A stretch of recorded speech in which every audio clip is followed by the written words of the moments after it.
Assalamualaikum warahmatullahi wabarakatuh. Bismillahirrahmanirrahim. Kenapa orang tidak tertarik dengan kajian-kajian sufi, tauhid dan sebagainya?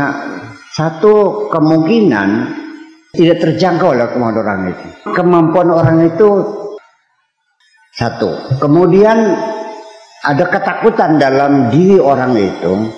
Karena ketika kita bicara tentang hati, tentang ruhania, tentang tasawuf, itu kan akan membuka kesalahan-kesalahan dirinya.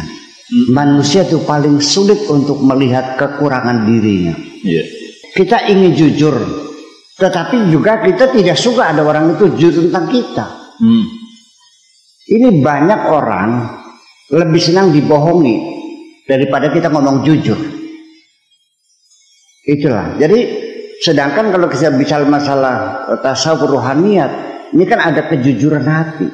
Orang tidak mau melihat kondisinya itu, ketakutan.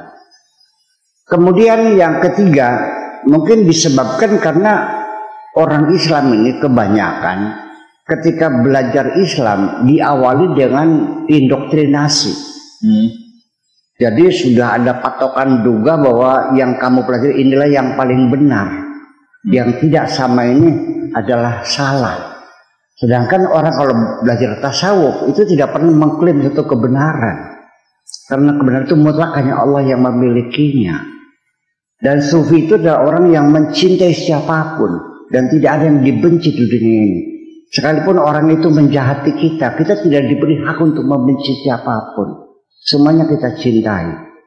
Itulah jadi persoalan. Dan orang kan menjadi keberatan untuk seperti itu. Alasannya apa?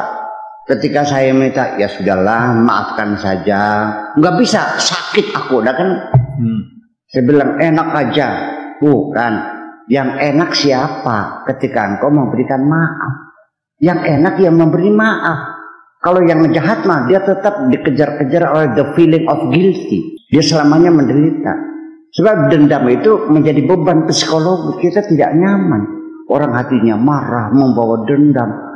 Apa akibatnya? Makan tidak lahap, tidur nggak bisa nyenyak, badannya secara hormonal itu juga akan memicu hormon kadar adrenalin yang begitu tinggi, membuat tensi darah kita menjadi naik, menjadi stroke dan sebagainya. Saya kira beberapa keberatan semacam itu ya sementara kita abaikan saja dulu, Beb. Ya kan gitu. Kita mencoba sebisa-bisa. Ya kan gitu.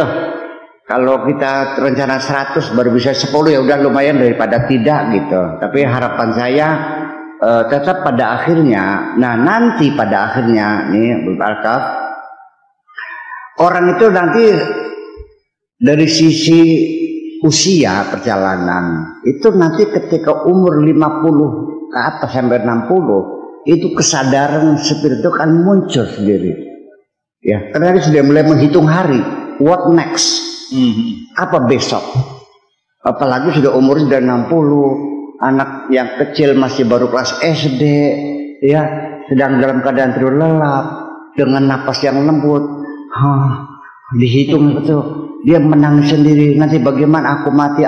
Mulai berpikir what next. Nah, disitulah kita mulai masuk. Makanya pada umumnya kajian-kajian tasawuf itu yang hadir orang-orang udah tua, yang muda-muda kecuali antum ya.